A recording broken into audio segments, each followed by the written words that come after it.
Challenges and speed bumps. I think I'd say I am very privileged for the Lord to have connected me with, can I say her name? She's called Dr. Geneva Musau. Yes. Because she guided us into a structured way of writing a book. So we went into how do you design your topic, how do you determine the chapters, how many pages should you have, when do you design the book cover, what should be in your book cover, how do you market your book. So she took us through a step-by-step guide in the writing process.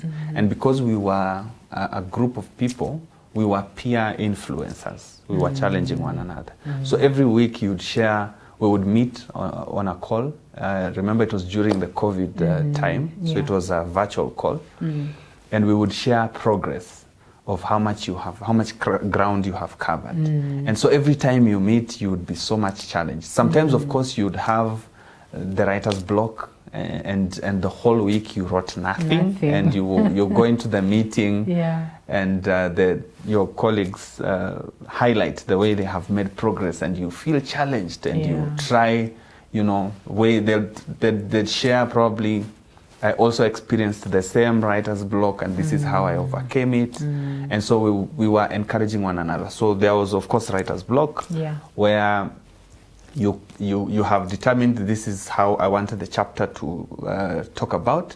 And literally there's no content coming through. You struggle with it for weeks and weeks and weeks, and you can't figure out how to progress the chapter.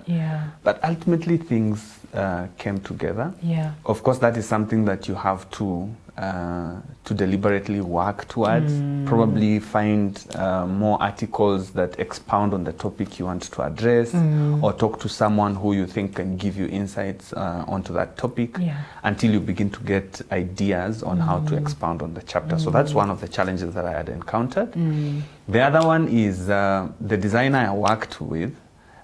He's very experienced in terms of design work, but not designing books. Designing books was his There are two different kinds of designers. They are very different, Yes. So, and of course he was very excited to get involved in the project. So, of course, a lot of learnings for both him and myself. So even when we did the first book print, we realized the copy was running into the margins, So all the adjusting took a bit of time, but we finally got to learn together. I stuck with him until the very end, so I'm very happy because I believe that he's now a designer of books.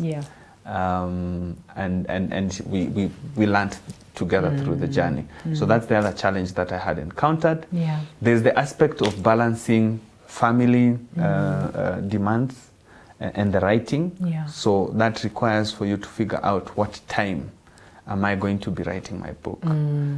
Because sometimes it takes away time from your family. That's true. So you figure out, for instance, you want to write maybe late into the night. Your spouse is expecting you in bed. So how do you balance the two? So of course it was important for me to have a conversation with my spouse. She was very supportive. And the other one is giving examples. I find it very relevant to give living examples, not abstract examples.